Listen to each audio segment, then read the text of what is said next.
ఖమ్మం జిల్లా మహాసభలో ఫిబ్రవరి నెలలో WJIJU ఖమ్మం జిల్లా మహాసభలో వైరాలు నిర్వహించేందుకు ఆ సంఘం జిల్లా కమిటీ నిర్ణయించింది. ఈ సందర్భంగా మంగళవారం వైరాలో జరిగిన సన్నాహక సమావేశానికి ఆ సంఘం రాష్ట్ర ప్రధాన కార్యదర్శి కె రామనారాయణ ముఖ్య అతిథిగా హాజరై ప్రసంగించారు. జిల్లా కమిటీ సహాయ కార్యదర్శి ఏ పోరి రాజారావు అధ్యక్షతన జరిగిన సభలో ఆయన మాట్లాడుతూ జర్నలిస్టుల ప్రధాన సమస్యలను పరిష్కారం చేసేందుకు పరిస్థితులు సానుకూలంగా ఉన్నాయని TUWJIJU రాష్ట్ర ప్రధాన కార్యదర్శి కె రామనారాయణ అన్నారు. జర్నలిస్టులు ఎదుర్కొంటున్న ప్రధాన సమస్యలు హెల్త్ కార్డు, ఇళ్ల స్థలాలు, అక్రిడేషన్ కార్డులు వంటి సమస్యల పరిష్కారం కోసం తమ రాష్ట్ర కమిటీ ఆధ్వర్యంలో మీడియా అకాడమీ చైర్మన్తో కలిసి ముఖ్యమంత్రితో ఇతర మంత్రులతోనూ మాట్లాడినట్లు తెలియజేశారు. ఖమ్మం జిల్లా IJU మహాసభలో వైరాలో ప్రతిష్టాత్మకంగా నిర్వహించేందుకు వైరా జర్నలిస్టులు ముందుకు రావడం పట్ల ఆయన వారికి ధన్యవాదాలు, శుభాకాంక్షలు తెలియజేశారు. కార్యక్రమంలో సంఘం జిల్లా కమిటీ సభ్యులు దాసరి శ్రీనివాసరావు, ఎం బాబురావు, ఎలక్ట్రానిక్ మీడియా జిల్లా కమిటీ సభ్యులు ఎకరాల శ్రీనివాసరావు ప్రసంగించగా ఖమ్మం నగర కార్యదర్శి చెరుకుపల్లి శ్రీనివాసరావు, జిల్లా నాయకులు ఏలూరు వేణుగోపాల్, జనార్దనాచారి, కళ్యాణ్, వైరా జర్నలిస్టులు సూతకాని శ్రీకాంత్, గద్వాల రవీందర్, SK అదావుల్లా, హరిబాబు, లక్ష్మణాచారి, సామినేని శ్రీనివాసరావు, మురళి, ప్రశాంత్, M శ్రీనివాసరావు, పాటిబండ్ల మహేష్ తదితరులు పాల్గొన్నారు.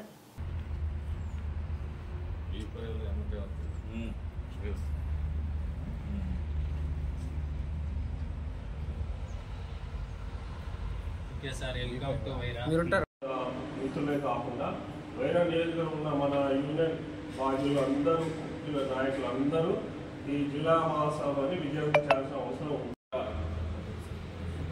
సట్టుపల్లి సెంట్రల్ పాయింట్ ఇక్కడ పెడితే బాగుంటుంది మేము అనుకున్నాం. మీరంతా మనం జిల్లా మీటింగ్లో 2009లో చేశాం సార్. అప్పుడు చంద్రబాబు ఉన్నప్పుడు అప్పుడు రాజారావు గారు మేమే నిలబడ్డాము.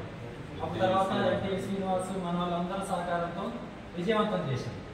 అట్లనే ఇప్పుడు అందరినీ సమీక్షిస్తూ ఒక్కరిది కాదు, మన అందరం ఇప్పుడు ఏంటంటే ఇప్పటి వరకు మన యాజమాన్యాలకి ఎన్నో మన సొంత డబ్బులు చేసాం.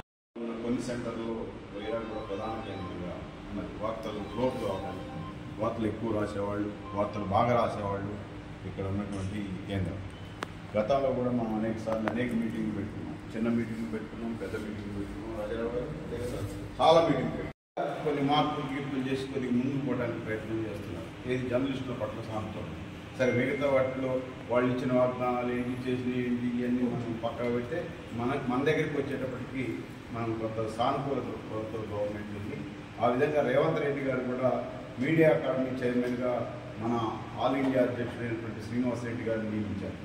నియమించి రవీంద్రాబాద్లో జరిగినటువంటి ఒక జర్నలిస్టులకు ఇళ్ల స్థలాల పంపిణీ 1100 మందికి ఒకే రోజు ఒక పంపిణీ కార్యక్రమం పెట్టి ఆ సమావేశంలో రేవంత్ రెడ్డి గారు అన్నమాట ఏంటంటే, నేను ముఖ్యమంత్రి కావడానికి ఎంత గట్టి పట్టుదలతో కృషి చేసుకున్నానో నా కోసం అదే విధంగా శ్రీనివాస్ రెడ్డి గారు మీడియా అకాడమీ చైర్మన్ కావాలని అంత పట్టుదలతో ఆయన తీసుకొచ్చారని చెప్పారు. అంటే మన సంఘానికి ఆయన మన సంఘం ఆల్ ఇండియా ఉన్నటువంటి గొప్పతనం అనేది మనం గుర్తుంచుకోవాల్సినటువంటి అవసరం. మన సంఘం ఎప్పుడైనా అబద్ధాలు చెప్పడం లేదా చెప్పి వెళ్ళిపోవటం ఇట్లాంటివి కాకుండా నిరంతరం పోరాటాలు. ఒక 60 సంవత్సరాల చరిత్ర కలిగినటువంటి యూనియన్ ఇది. మనకి అంతో ఇంతో సంక్షేమ పథకాలు కానివ్వండి, ఇళ్ల స్థలాలు కానివ్వండి, లేదా మనం హెల్త్ కార్డుల విషయంలో కానివ్వండి, ఏ ఇది వచ్చినా వెల్ఫేర్ స్కీమ్ కానివ్వండి, ఇంకా ఇతరత్ర ఆర్థిక సహకారాలు ఏది అందినా కానీ మన సంఘం ఆధ్వర్యంలో చేసినటువంటి పోరాటాల ఫలితంగానే వచ్చింది తప్ప ఇతరత్ర ఏ సంఘం చేయలేదు.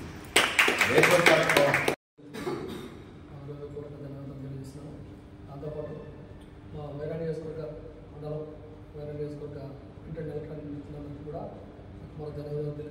16 చెప్పండి. 16 తర్వాత 16 బుక్ అయినాయి.